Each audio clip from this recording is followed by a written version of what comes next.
Bom dia, boa tarde ou boa noite, sejam bem-vindos ao mais um vídeo do canal. Eu sou Cleiton Moore e hoje, num vídeo comemorativo ao Halloween, a gente vai falar sobre criaturas tenebrosas das mitologias. Bem, eu sei que o Halloween é celta, é uma comemoração celta, como eu já falei em outros vídeos, né? É um costume celta, de uma crença que depois dos 40 dias do início do outono no hemisfério norte, acontece o evento que a gente conhece como Halloween, né? No primeiro dia, no segundo dia que seria de Todos os Santos e o terceiro dia finados, que é o término do Halloween.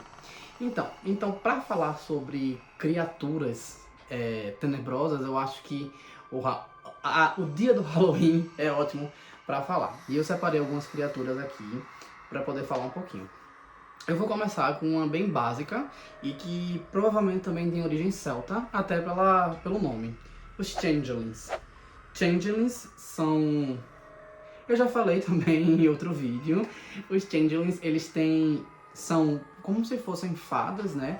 Eles fazem parte do povo belo, né? Os Tuathtags, né? Eles... Como é que diz? Eles trocam de lugar com um bebê. Sendo que eles não são bebês, eles têm só o tamanho do bebê, mais ou menos. Mas eles têm a astúcia de um ser adulto, realmente eles não são uma criança. E aí se falam de várias passagens, da qual essas crianças causaram grandes... esses changelings causaram grandes problemas, né? A ponto de trazer azar para as pessoas que estão na casa. E, gente, lembrando na época, né, assim, século XVII, século XVIII... Século XVII não, né? Mais para trás. Eu lembro de uma época aí antiga, né? Inclusive antes de Cristo, né? A gente falando do Estado, a gente pode dizer antes de Cristo. Coisas simples eram tipo... Azara, por exemplo, azedou leite. Sei lá... A galinha morreu, teve alguma doença. Enfim, esse tipo de coisa. Eles faziam esse tipo de coisa, eles faziam... O filho... Eu acho que essa grande maldade, né? Tem histórias que falam que o filho, por exemplo, aqui tem uma criança, aqui tem um changeling. E aí eles foram trocados. O changeling fica ocupando o lugar dessa criança, a mãe pode até perceber, mas fica sem saber como voltar. Às vezes não tem ninguém na aldeia ou no lugar onde ela vive para poder dizer como troca. E a criança humana, ela vai fazer parte de rituais. E esses rituais podem acabar levando à morte dessa criança. Então, eu acho que ele com terror físico para a mãe não é muita coisa não, assim, o físico. Mas o psicológico é péssimo, porque só de pensar que seu filho foi trocado e que pode ser que esteja acontecendo alguma coisa que esteja fazendo mal a ele, esteja tentando contra a vida dele e ele possa vir a morrer, já dá um sufoco assim, já dá uma agonia, já dá uma coisa. E não é como se fosse levado de uma cidade para outra. Como elas acreditavam no outro mundo, né, nos outros mundos, era como se fosse levado para um mundo paralelo. E os celtas não acreditavam que existia apenas um mundo paralelo, acreditavam que existiam vários mundos paralelos. Então, como é que eu vou saber chegar exatamente no mundo paralelo, no lugar certo? Enfim, pense que se só ir de um lugar para o outro já era bem difícil, imagina se você pensar que aquele caminho pode levar para diversos caminhos só em realidades paralelas. Então, assim, o desespero de você ter perdido seu filho, esse tipo de coisa, eu acho que merece que essa criatura esteja entre as criaturas tenebrosas. Eles tinham relação com outras lendas. Inclusive nos eslavos também tem os changelings, talvez por contato aí com os celtas. Eles conheceram os changelings, né? E, enfim, mas tá aí a primeira. Na segunda que eu trouxe foi Mapinguari. Mapinguari é uma lenda brasileira dos povos indígenas da Amazônia. Eles acreditavam, assim, tem várias descrições sobre o que seria Mapinguari. Tem gente que diz que, tipo, é como se fosse um ser humano com cerca de 2 metros de altura. Dizem que ele é grande, né? Dizem que ele é grande. Extremamente peludo. Ele não tem bem uma face, porque ele só tem um olho, que dizem que é na testa ou na própria face, só um olho. Tem um olho só aqui na face, a boca dele fica no abdômen. E ele anda como se fosse um gorila, assim. Falam que ele tem cascos ao invés de mãos, então ele fica andando assim. E tem umas orelhas grandes, como se fossem orelhas de elfos. Aí Algumas lendas falam que ele aparece ao entardecer, no que para os celtas seria a hora da bruxa, né? O entardecerzinho ali, quando tá ficando o crepúsculo, né? Ele aparece ali e se você estiver na floresta e ele encontrar, é morte certa, basicamente. Tem gente que diz que a origem dele é algum indígena que ficou muito velho, e ele ficou tão velho, tipo 200 anos, e ele entrou na floresta e aos poucos se transformando nesse bicho e viveu sozinho, né, e fica lá sozinho. Aí a lenda desse bicho fala sobre isso. Eu fico imaginando de você estar no meio da selva e de repente encontrar esse bicho. Isso é um negócio bem tenebroso, realmente. E como ele é grande e não computa muita coisa, tem uma boca grande no abdômen e esse tipo de coisa, eu acho que estaria mais medo do que uma onça, de fato. Terceiro, eu vou falar sobre Liho. Olha, mitologia eslava é um prato cheio para quem gosta de criatura tenebrosa. Eu escolhi só alguns para falar e a Liho não podia estar fora. A Liho é uma... Assim, também tem várias descrições do que seria a Liho, mas ela basicamente é considerada a encarnação do mal.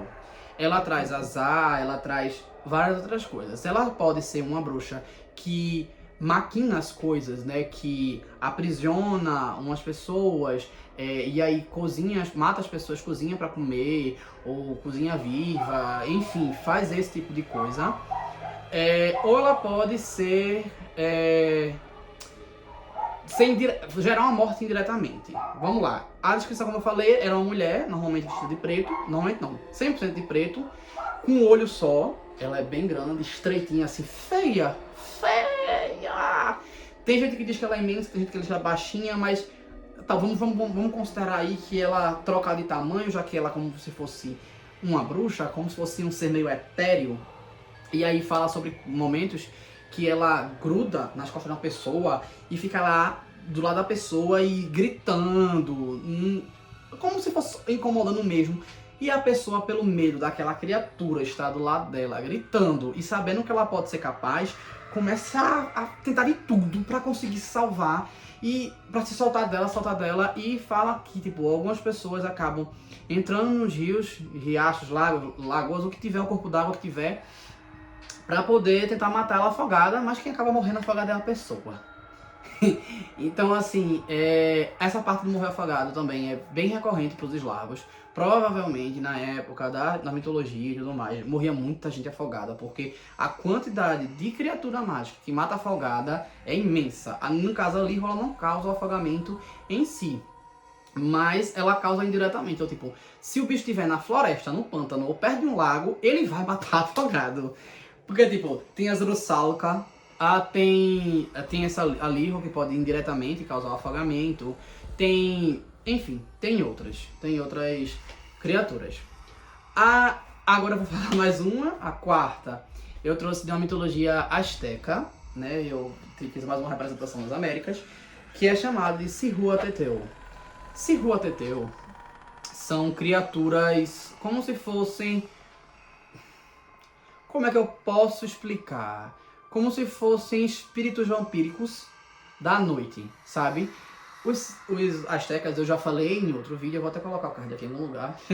Eu já falei dos astecas que, tipo, os astecas acreditavam que cada morte gerava uma consequência diferente. Então, por exemplo, se você morre sacrificado, você passaria por um tipo de morte. Vamos lá, caiu um raio. A pessoa foi pro paraíso de Tlaloc, né? Caiu um raio, porque eles associam a chuva. Então toda vez que você morre, soprou alguma coisa de água, paraíso de Tlaloc. Então você não precisa passar pelo Mictlan todinho e tal. Você vai pra ali.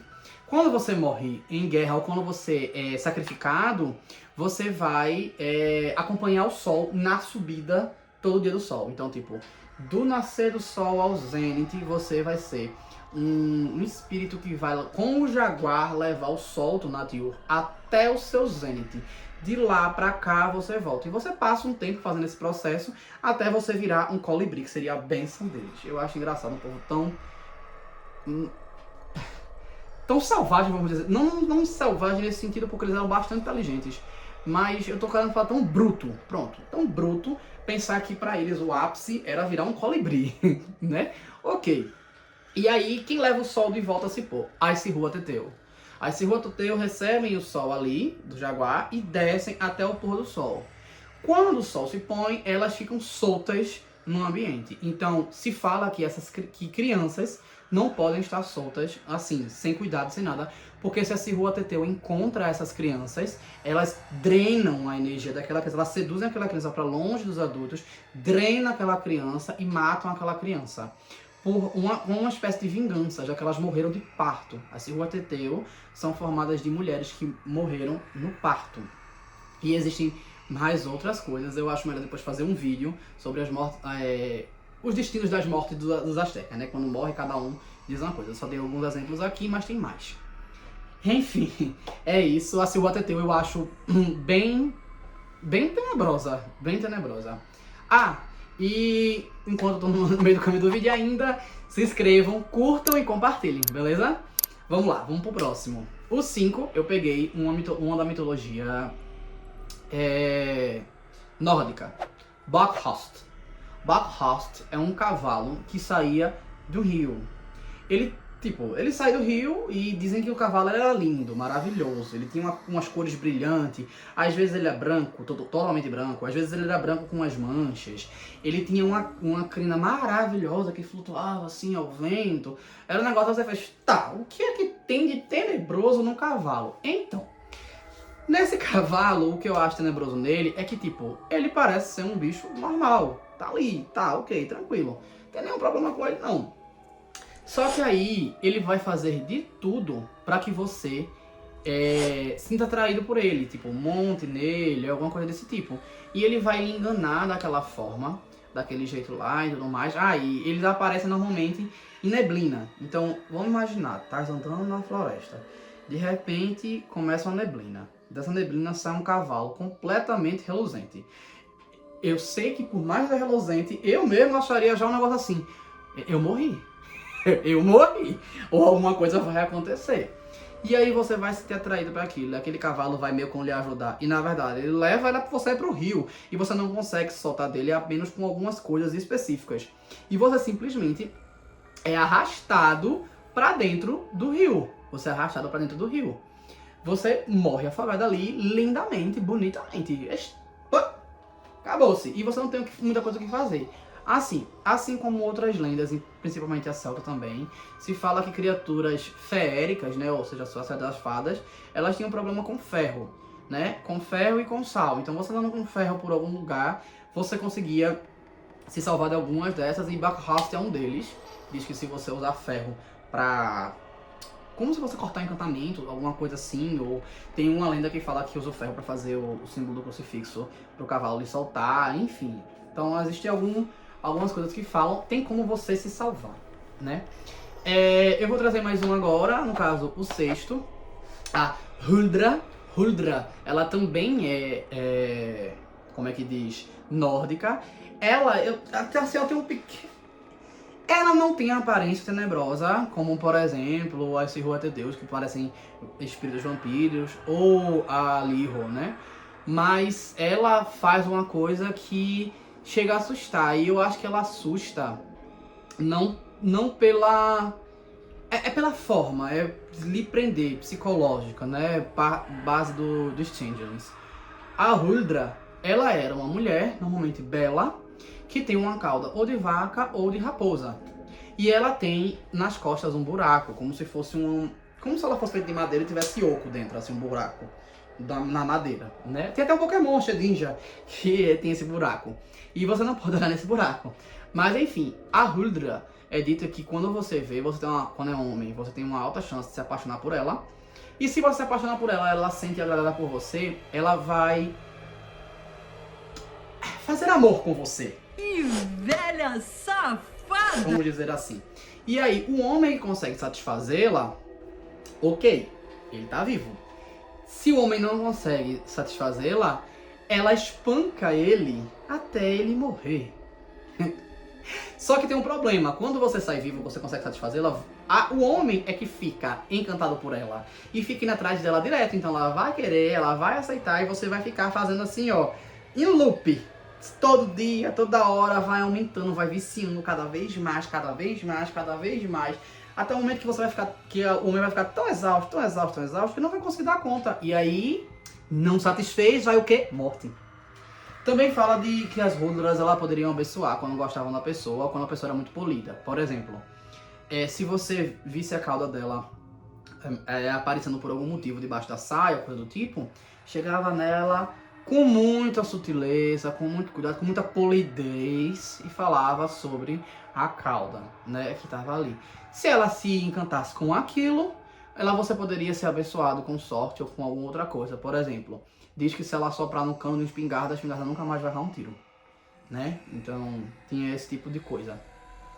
Mas se ela não se encantar, então aí você espere pelo menos uma surra.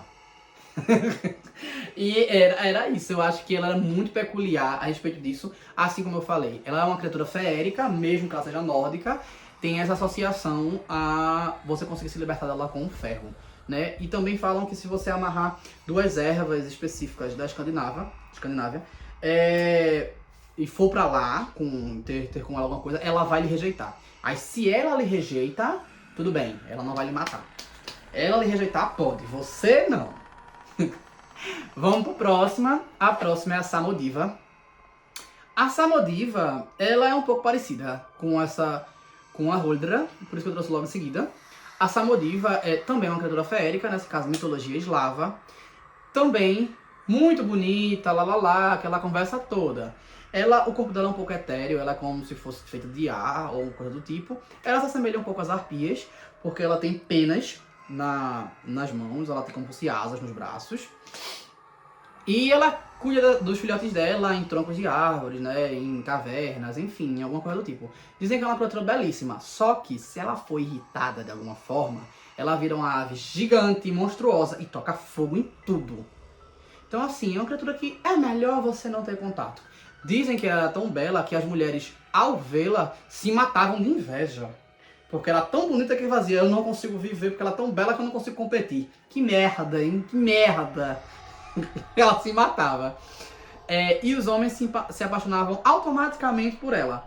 E ela deixava, meio que usava ele por causa disso. Ele se apaixonava por ela e ela simplesmente ia usando, torturava ele. E ele continuava indo atrás dela. E fazia tudo. E ela ia se alimentando da loucura e do sofrimento dele. Até que ele morresse de exaustão. Né? Então tem essa coisa que pra mim também, ela torturava, ela faz outras coisas. São aquelas que você olha assim e faz, eita, fofinho, não é? Então, fica longe que é melhor. E eu vou trazer mais uma agora, nesse caso é a Baba Yaga. Ela vai ser a última desse vídeo. Baba Yaga é da mitologia eslava, ela é altamente famosa, tá? Talvez já tenha visto alguma referência dela em algum lugar.